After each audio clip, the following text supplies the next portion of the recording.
என் மேய்ச்சலின் ஆடுகளுமாகிய நீங்கள் மனுஷர், நான் உங்கள் தேவன் என்று கர்த்தராகிய ஆண்டவர் உரைக்கிறார் என்று சொல். எசேக்கியேல் 34 அதிகாரம் வசனம் 31.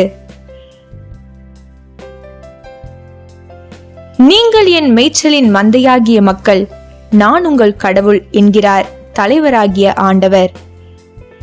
எசேக்கியேல் 34 அதிகாரம் வசனம் 31.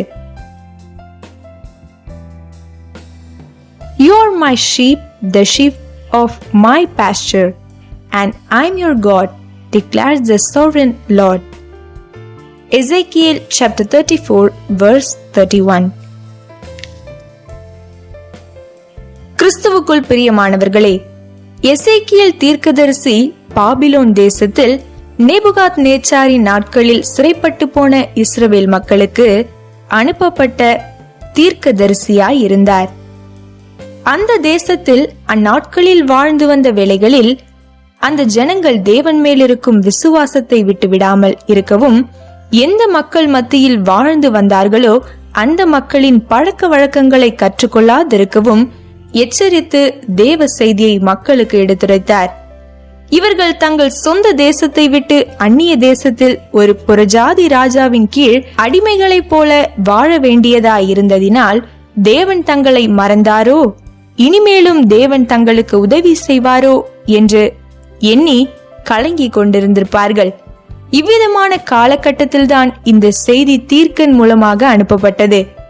என் மந்தையும் என் மேய்ச்சலின் ஆடுகள் நீங்கள், நான் உங்கள் தேவன். தேவன் ஒரு காலம் தன்னுடைய ஜனங்களை முற்றிலும் கைவிட்டதில்லை. ரட்சிக்கப்பட்டவர்கள் தங்கள் ரட்சிப்பை இழந்து விடுவார்கள் என்று வேதம் போதிப்பதில்லை. ஏனென்றால் தேவனே அவர்களை ரட்சித்து தொடர்ந்து பாதுகாக்கிறவர், வழி நடத்துகிறவர். ஆனால் ஒன்று, தேவன் தம்முடைய மக்கள் தவறி போகும் பொழுது அவர்களை சிட்சித்து தம் பக்கமாக திருப்புகிறவர். அவர்கள் தங்கள் தவற்றை உணர்ந்து தேவன் பக்கம் திரும்ப வழி நடத்தப்படுகிறார்கள். தேவன் தம்முடைய மக்களை அநாதி சிநேகத்தால் சிநேகிக்கிறார். அவர் உன் தேவன் என்று உரிமை பாராட்டி அவரிடத்தில் வரலாம். அவ்விதம் நீ வருவதை தேவன் எதிர்பார்க்கிறார்.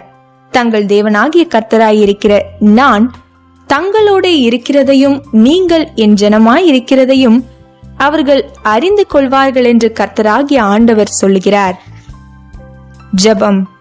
எங்களை நேசிக்கிற நல்ல தகப்பனே, உம்முடைய மந்தையின் ஆடுகளாகிய எங்களை நீர் நல்ல மேய்ச்சலை கண்டடைய கிருபை செய்ய வேண்டும் என்று ஜெபிக்கிறோம். ஆமீன்.